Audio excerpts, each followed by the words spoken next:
మనం చాలాసార్లు ఒక పెద్ద భ్రమలో బతుకుతుంటాం. మన చుట్టూ ఉన్న పరిస్థితులు, డబ్బు ఇబ్బందులు, సమాజం లేదా మన గ్రహాచారమే మన కష్టాలకు కారణమని నమ్ముతాం. బాహ్య ప్రపంచం మనల్ని ఆడిస్తుందని అనుకుంటాం. కానీ నిజం అది కాదు. మన కంటికి కనిపించే ఈ బాహ్య ప్రపంచం వెనుక ఒక అత్యంత శక్తివంతమైన రహస్య యంత్రాంగం దాగి ఉంది. మీరు మనస్ఫూర్తిగా ఏది కోరుకుంటే అది మీ జీవితంలోకి రాదు. మీ అంతర్గత మనస్తత్వం ఎలా ఉంటే, మీ ఆలోచనలు ఎలాంటివైతే అలాంటి పరిస్థితులనే మీరు మీ వైపు ఆకర్షిస్తారు. మిమ్మల్ని మీరు గొప్పగా మార్చుకోవాలన్నా లేదా నాశనం చేసుకోవాలన్నా ఆ పవర్ మీ చేతుల్లోనే ఉంది. మీ మనస్సే మీ జీవితాన్ని నిర్మించే ఒక శిల్పి. మన ఆలోచనలు మన జీవితాన్ని ఎలా మారుస్తాయో ఇప్పుడు చాలా సులభంగా అర్థం చేసుకుందాం. మొదటిది ఆలోచనలు మరియు వ్యక్తిత్వం. మనిషి అంటే మరేదో కాదు, అతని ఆలోచనల మొత్తం రూపమే ఒక మనిషి. ఒక చిన్న విత్తనం భూమిని చీల్చుకుంటూ వచ్చి ఒక పెద్ద చెట్టుగా ఎలా మారుతుందో, మన మనస్సులోని ఆలోచనలు కూడా మన ప్రవర్తనను అలాగే నిర్మిస్తాయి. మనం చేసే ఏ పనైనా సరే అనుకోకుండా లేదా అకస్మాత్తుగా జరిగిపోదు. ప్రతి పని వెనుక ఒక ఆలోచన ముందుగా నడిపిస్తుంది. మన అలవాట్లు అన్నీ మన ఆలోచనల బాహ్య రూపాలు మాత్రమే. ఒక మంచి ప్రవర్తన అనేది అదృష్టం వల్లనో దైవానుగ్రహం వల్లనో రాదు. ఇది రోజుకు మంచిగా ఆలోచించడం వల్ల ఏర్పడే అలవాటు. అలాగే ఒక క్రూరమైన బలహీనమైన ప్రవర్తన అనేది చెడు ఆలోచనలను మనస్సులో నిరంతరం పెంచి పోషించడం వల్ల వస్తుంది. మీ ప్రతి చర్య మీ మనస్సు అనే తోటలో నాటిన ఆలోచన అనే విత్తనం నుండి వికసించే ఒక పువ్వు లాంటిది. మీ జీవితంలోని ఆనందం లేదా బాధ అనేవి ఆ విత్తనాలకు కాసే పండ్లు మాత్రమే. మిమ్మల్ని మీరే నిర్మించుకోగలరు లేదా నాశనం చేసుకోగలరు. ఆ తాళం చెవి మీ ఆలోచనల్లోనే ఉంది. ఉదాహరణకు అబ్రహం లింకన్ జీవితాన్ని చూడండి. ఆయన ఒక పేద కుటుంబంలో పుట్టారు. బడికి వెళ్ళి చదువుకునే స్తోమత లేదు. వ్యాపారంలో నష్టాలు వచ్చాయి. ఆయన ప్రేమించిన అమ్మాయి చనిపోయింది. కానీ ఆయన మనసులో ఎప్పుడూ న్యాయం, పట్టుదల, అందరినీ సమానంగా చూడాలి అనే మంచి ఆలోచనలే ఉండేవి. ఆ మంచి ఆలోచనలే ఆయనను అమెరికా ప్రెసిడెంట్ను చేశాయి. పరిస్థితులపై ఆలోచన ప్రభావం. మన మనస్సును ఒక తోటతో పోల్చవచ్చు. ఆ తోటను మనం జాగ్రత్తగా చూసుకొని మంచి విత్తనాలు నాటితే అద్భుతమైన పంట వస్తుంది. ఒకవేళ మనం దానిని పట్టించుకోకుండా వదిలేస్తే అందులో పిచ్చి మొక్కలు, ముళ్ళ పొదలు మొలుస్తాయి. నేల ఖాళీగా ఉండదు, అది ఏదో ఒకటి మొలిపిస్తుంది. మన చుట్టూ ఉన్న మనుషులు కూడా అంతే. వారు తమ పరిస్థితులు మారాలని, కష్టాలు తొలగాలని చాలా ఆరాటపడతారు. కానీ ఆ పరిస్థితులకు కారణమవుతున్న తమ ఆలోచనలను, అలవాట్లను మార్చుకోవడానికి మాత్రం అస్సలు ఇష్టపడరు. అందుకే వారు ఎక్కడి వారక్కడే ఉండిపోతున్నారు. పరిస్థితులు మనిషిని మార్చవు, కానీ ఆ పరిస్థితులు ఎదురైనప్పుడు మనిషి లోపల ఎలాంటి గుణం ఉందో అవి ప్రపంచానికి చూపిస్తాయి. మీ అంతర్గత ప్రపంచాన్ని మార్చకుండా బాహ్య ప్రపంచాన్ని మార్చడం అసాధ్యమే. ఏపీజే అబ్దుల్ కలాం గారి జీవితమే దీనికి ఒక పెద్ద ఉదాహరణ. ఆయన చిన్నప్పుడు రామేశ్వరంలో చాలా పేదరికంలో పెరిగారు. కుటుంబం కోసం పేపర్లు కూడా అమ్మారు. పరిస్థితులు ఎంత కష్టంగా ఉన్నా ఆయన తన మనస్సును చదువు, దేశసేవ అనే గొప్ప ఆలోచనలతో నింపారు. ఫలితంగా ఆ పేదరికం ఆయనను ఆపలేకపోయింది. ఆయన దేశం గర్వించే సైంటిస్టుగా, ఆ తర్వాత మన రాష్ట్రపతిగా ఎదిగారు. ఆరోగ్యం మరియు శరీరంపై ప్రభావం. శరీరం అనేది మనస్సు చెప్పినట్లు వినే ఒక నమ్మకమైన సేవకుడు. అది మనస్సులోని ప్రతి ఆలోచనలకు స్పందిస్తుంది. మీరు భయం, ఆందోళన, అసూయ, ద్వేషం వంటి ప్రతికూల ఆలోచనలు చేస్తుంటే అవి మీ శరీరంలోని నరాల వ్యవస్థను నెమ్మదిగా దెబ్బతీస్తాయి. రోగాలను మీ శరీరంలోకి ఆహ్వానిస్తాయి.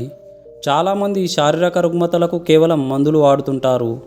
కానీ అసలు వ్యాధి మనసులో ఉంటుంది. దీనికి విరుద్ధంగా ప్రశాంతమైన, సంతోషకరమైన, సద్భావనతో కూడిన ఆలోచనలు మీ శరీరానికి అద్భుతమైన ఆరోగ్యాన్ని, యవ్వనాన్ని, తేజస్సును ఇస్తాయి. మీరు ఎంత మంచి ఆహారం తిన్నా, ఎంత వ్యాయామం చేసినా సరే, మీరు మీ ఆలోచనలను శుభ్రం చేసుకోకపోతే మీ శరీరం ఒక అనారోగ్య జైలుగానే మిగిలిపోతుంది. మనస్సును ప్రశాంతంగా ఉంచడమే అత్యుత్తమ ఔషధం వంటిది. నిజ జీవితంలో ఒక ఉదాహరణను చూసుకున్నట్లయితే, మెడికల్ సైన్స్లో ప్లెసిబో ఎఫెక్ట్ అనే ఒక ప్రయోగం ఉంది. ఒక రోగికి ఎటువంటి మందు లేని ఒక మామూలు షుగర్ ట్యాబ్లెట్ ఇచ్చి, ఇది ప్రపంచంలోనే నంబర్ 1 మందు, ఇది వేసుకుంటే నీ రోగం తగ్గిపోతుంది అని నమ్మిస్తారు. ఆ నమ్మకం, పాజిటివ్ ఆలోచన వల్ల ఆ రోగి శరీరం దానంతట అదే కోలుకుంటుంది. ఆలోచన మరియు గమ్యం. లక్ష్యం లేని ఆలోచన కేవలం సమయాన్ని, శక్తిని వృధా చేస్తుంది. సముద్రంలో పడవ దిశను మార్చే చుక్కాని లేని ఒక పడవ తుఫానులో చిక్కుకొని ఎలా కొట్టుకుపోతుందో, జీవితంలో ఒక బలమైన గమ్యం లేని వ్యక్తి కూడా అలాగే నాశనం అవుతాడు.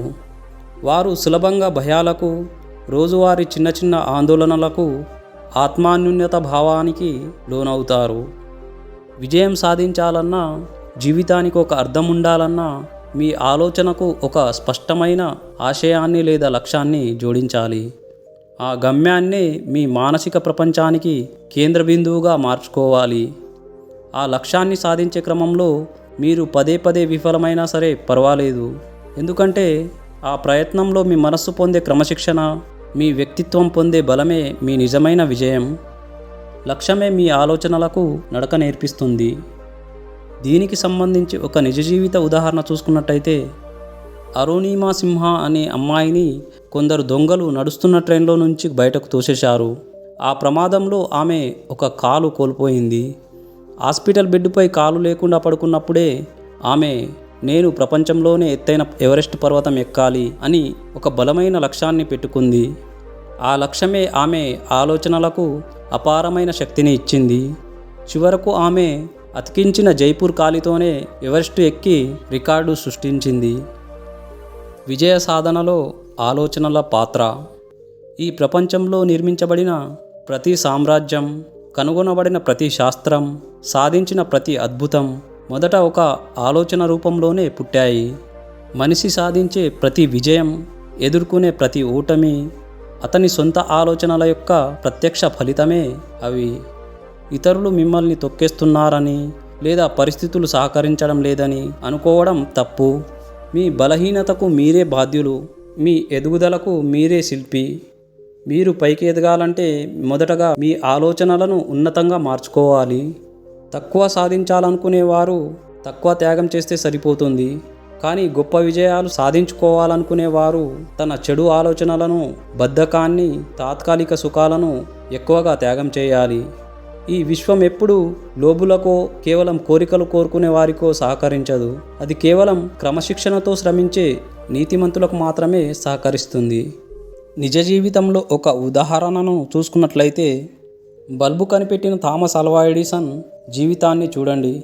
ఆయన బల్బు కనిపెట్టే క్రమంలో దాదాపు 10,000 సార్లు ఫెయిల్ అయ్యారు. అందరూ ఆయనతో ఇక చాలు వదిలేయ్ అన్నారు. కానీ ఎడిసన్ నెగిటివ్గా ఆలోచించలేదు. నేను ఫెయిల్ అవ్వలేదు, బల్బు పని చేయని 10,000 మార్గాలను కనిపెట్టాను అని పాజిటివ్గా ఆలోచించారు. ఆ ఆలోచనే ఆయనతో ప్రపంచానికి వెలుతురు ఇచ్చేలా చేసింది. The dreamers of tomorrow. ఈ ప్రపంచం ఎప్పుడు గొప్ప కలలుగానే వారి వల్లే పురోగమిస్తుంది. ఉన్నతమైన ఆశయాలను, సుదూర నిర్ణయాలను తమ గుండెల్లో దాచుకున్న వారే రేపటి చరిత్రను మారుస్తారు. శాస్త్రవేత్తలు, కళాకారులు, కవులు, సామాజిక విప్లవకారులు వీరంతా సమాజం చూడలేని ఒక అద్భుతమైన భవిష్యత్తును ముందే మనస్సులో ఊహించారు. మీ మనస్సులో ఉన్న ఒక అందమైన ఊహే లేదా ఆదర్శమే భవిష్యత్తులో నిజరూపం దాల్చడానికి సిద్ధంగా ఉన్న ఒక వాగ్దానం వంటిది. మీరు ఈరోజు ఏ ఆలోచనలను ఎక్కువగా ప్రేమిస్తారో రేపు మీ జీవితం ఖచ్చితంగా అదే రూపం దాలుస్తుంది. మీ ఆదర్శాలను, ఉన్నతమైన కలలను ఎప్పుడూ సజీవంగా ఉంచుకోండి. ఎందుకంటే మీ ఆలోచనల స్థాయి ఎంత ఎత్తులో ఉంటే మీ జీవితం కూడా అంతటి ఉన్నత శిఖరాలను చేరుకుంటుంది. నిజ జీవితపు ఒక ఉదాహరణ చూసుకున్నట్టయితే, రైట్ బ్రదర్స్ ఒక చిన్న సైకిల్ షాప్ నడుపుకునేవారు. కానీ మనుషులు పక్షుల్లా ఆకాశంలో ఎగరవచ్చు అనే ఒక నమ్మలేని కలను వారు కన్నారు.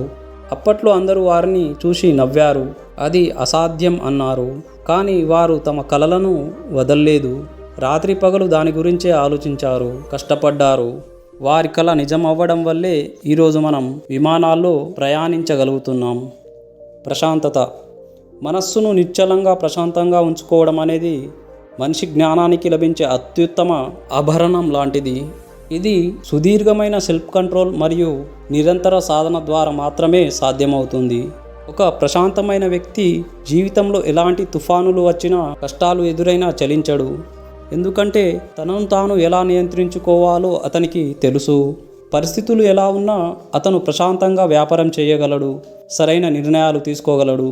అందరూ గందరగోళంలో ఉన్నప్పుడు కూడా నిశ్చలంగా ఉండగలిగే వ్యక్తి మాత్రమే నిజమైన శక్తిమంతుడు.